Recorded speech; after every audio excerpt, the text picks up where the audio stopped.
Good morning, everybody. So we're almost at the end of our book. We are going to read our next chapter now, which is called May You Never Know What It Means to Be a Refugee. What happened next, almost next, I can only describe as miraculous.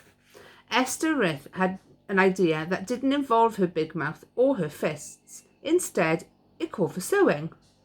I confess I was so taken aback, I had to ask her to repeat it when she told me. "What you said about telling my story," she said, "it's got me thinking." We were at the Lighthouse having tea. When I'd invited her, Esther had shrugged and said, "Why not?" quite casually. Yet once she saw the lighthouse ladder we had to climb and the lovely rooms inside, her whole face lit up into the hugest of smiles. She was a dab hand at making toast too. We ate a big pile of it, topped with Ephraim's crab-apple jam, and made Pixie beg for the crusts. It was the nicest tea I'd had in ages. "We'll ask if we can borrow the refugees' coats tomorrow," Esther explained, wiping crumbs from her mouth. "What for?" "You've seen the badges." She meant the yellow stars with Jude on them, which meant Jew in German. "They left in such a hurry, some people didn't get the chance to remove them. It's time they came off, and I've an idea who's going to do it." The next morning, being a school day, meant we'd find the local kids in class. Bright and early, we visited all the refugees, rounded up more coats than we could sensibly carry. By the time we reached school, my arms were ready to drop off, but we kept going until we arrived at the classroom door. "What, now?" I asked Esther, since neither of us had a free hand to knock. Esther did that one thing Mum said girls should never do. She winked. Then, pushing down with her elbow on the handle, she managed to open the door. Mrs. Simmons, the teacher, shrieked in surprise. "Good gracious!" It must have been a bit of a shock, to be fair. We were little more than two enormous piles of coats, with legs sticking out of the bottom. Unable to hold on to mine any more, I placed them as gently as I could on the floor. Straightening up again, I got my first full view of the class. 20 Budmouth Point kids staring right back at us. My mouth turned dry. Without really meaning to, I edged nearer to the door. Esther had no such qualms. Only this time, instead of squaring up to the local children, she laid out her father's coat on the front desk. "I don't know what you think you're doing," Mrs. Simmons said shrilly, "but you're not doing it in my classroom." Taking Esther's arm, she tried steering her towards the exit. Esther dug her heels in, and I blocked the way. Thinking it all good entertainment, the Budmouth kids started slow clapping and cheering. Already we were more interested than her geometry lesson, and we hadn't yet said a word. At the second attempt, Esther managed to display the coat properly, holding it by the shoulder so everyone got a good view of the yellow star. "I'm going to fetch the headmaster," Mrs. Simmons spluttered, but didn't really leave the room. Bit by bit, the noise died away. The pupils began to look quite intrigued. Some sat forward, chins in hands. You could see the mockery still lingering in their faces, like they were waiting for something to make fun of. But as Esther explained the yellow stars and what they meant, their expressions changed. It was like watching newspaper catch light when you made a fire. Once it took hold, the flames began to spread and glow. At last, the class was starting to understand. This was someone their age, who they sort of knew, explaining what prejudice felt like from the other side. That horrible sense that if people were your enemy, it meant they didn't feel, didn't breathe, didn't think like you did. Really, they were hardly people, proper people at all. So it was all right to drop bombs and destroy people's lives, or treat them no better than animals. Except it wasn't. The mood grew even more sombre. By the time Esther finished talking, a few pupils were wiping their eyes. The rest of the class looked stunned. "Thank you for listening," Esther said, her chin held high. I was close enough to see the tiniest tremble in her bottom lip, and it made me think her even more magnificent. It was Mrs. Simmons who moved first, opening a cupboard at the side of the room and bringing out half a dozen sewing tins. "Right, class, she said, all shrill again. Take a coat each from the piles and pick the stars carefully. No snagging of fabric, please. These are people's best coats, remember. Within moments, the room was noisy again, only this time with a buzz of activity. Each pupil had a coat spread in front of them on their desk. Some people got straight on with the task. Others took a moment to look at the garment as if it was a person they were meeting for the first time.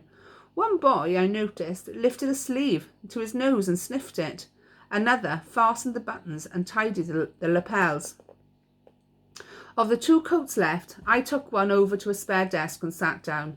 This coat was knee-length with a belt at the waist. It smelled of face powder and the sea, made of grey wool with tiny red flecks in it. Its buttons were shaped like budding roses, and I'd a feeling I'd seen a Frau Berliner wearing it. With a few snips, the star came off. After I'd smoothed away any trace of stitch marks on the fabric, it was, once again, just a coat. A lovely, elegant coat.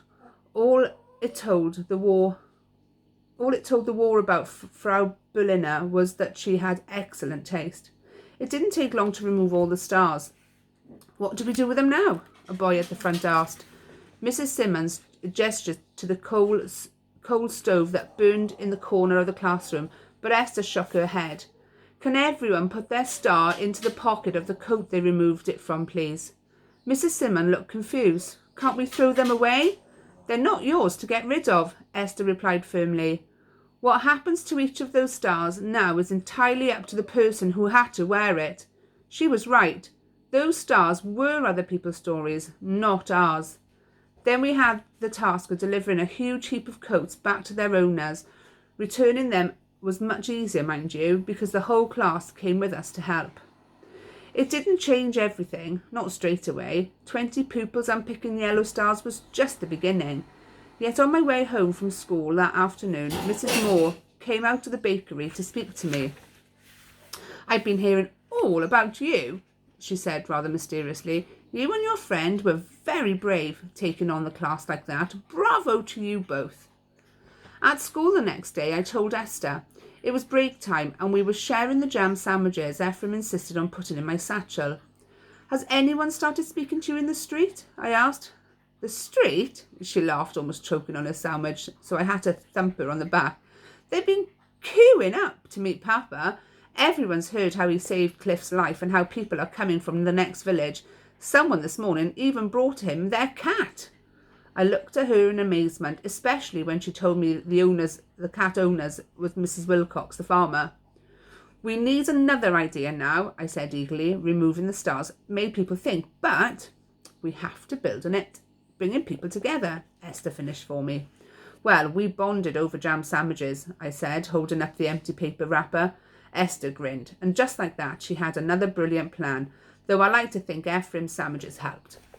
Esther's idea was to hold a tea party, so working together at Queenie's kitchen table, we designed invitations on whatever scraps of cards we could find. Then we delivered to all the villagers and the refugees, also asking them to bring cake or sandwiches to share. The party was to take place that Sunday afternoon. By chance, it fell on the same day Cliff was due to leave hospital, which was brilliant because I knew he'd not want to miss out for the world. All morning, we set up tables in the village hall with some of the Budmouth kids coming to help, boys called John, Clive and Arthur, and 2 girls, Gillian and Pamela. They'd brought snowdrops and early primroses, which we put in jugs with white cloths that made the tables look smarter. Meanwhile, Mrs. Henderson and Miss Carter hung up a huge banner on the wall which said, "Welcome to Budmouth Point." I kept listening out for the Plymouth bus until Mrs. Henderson said it didn't come until 3:30. Though I couldn't wait to see Mum and Cliff, I also knew that being together would make us notice who was missing. There was still no news on Suki, not even a sighting. Maybe I was being oversensitive, but Miss Carter's cheerful reassurances were starting to sound rather strained. At 3 o'clock, the guests began arriving. I shook hands with Jim, the cabbage man, and Mr. Barrowman as they came in. I said hello to people whose names I still didn't know, had a quick cuddle with baby Reuben, whose mum had brought him along, thanked everyone who'd come with plates of food, which I took and put on the white cloth tables. In fact, I smiled so much it made my face ache. As more of the refugees arrived, the Budmouth kids started whispering with interest. Pamela said to Gillian, "That's the coat I unpicked," and nodded at Mr. Schooneman. "That's mine," Gillian replied. She was pointing at Fraulein Weber. Giggling shyly, she went over to say hello. Esther was busy showing people where to hang their things. "You all right?" I asked as we passed each other. She puffed out her cheeks. "It's hard work being nice, isn't it?" Yet you could see she was loving every minute. Even in our wildest dreams, we hadn't expected so many to come. There had to be over 100 people from Budmouth Point alone, and though the Austrians hovered a little attentively around the edges still, Dr. Rith couldn't move for adoration. I wouldn't have put it past Ephraim not to come at all, so I was awfully glad when he arrived. He'd made quite an effort too, wearing a smart grey suit and carrying a tin of homemade carrot fudge. He'd even tied a red ribbon around Pixie's necks. It crossed my mind he was hoping on this big occasion that Suki might miraculously appear, like people did in stories and at the end of films, or maybe that was wishful thinking on my part. I was about to tell him how nice he looked when Pixie barked. In a scrabble of paws, she shot off across the room to greet someone she knew who was coming in the door. The person was wearing short trousers that didn't cover his scabby knees, and my heart leapt because it was Cliff. I rushed over at once to give him a hug, though it was hard to with Pixie squirming at his feet. "Careful," Cliff winced. "Mind my stitches." "Hello, darling," Mum kissed me. "He's tired, so we won't stay long." "I am here, you know," Cliff remarked, grinning cheekily. He looked a million times better than when I'd last seen him, but was still very thin in the face. Once we'd got him comfortable in a chair, with Pixie at his feet, Mum went in search of tea. "Want to see my scar?" Cliff asked the minute she was gone. I nodded eagerly. Without a flicker of embarrassment, he untucked his shirt to show me the 4-inch purple scar between his right hip and belly button, criss-crossed with thread where the stitches were still in. "Caw!" I gasped. "That's the wasp's ankles." "Isn't it?" Cliff looked extremely chuffed. Unfortunately, the hospital hadn't let him bring home his appendix in a pot, so he said, but it was all right because he could make his scar pull faces. "Watch this, look." We were still laughing when Mum returned with 2 cups of tea. "Olive, love, Mrs. Henderson's asking if you'll pop down the road and fetch Queenie. She seems to have forgotten what the time is." "Her clocks are stopped, that's why," Cliff explained. "And all at the same time." "Still?" I asked. "Last I heard, Mr. Rith was trying to fix them. Maybe she doesn't want them working again." Mum looked surprised. "Why ever not?"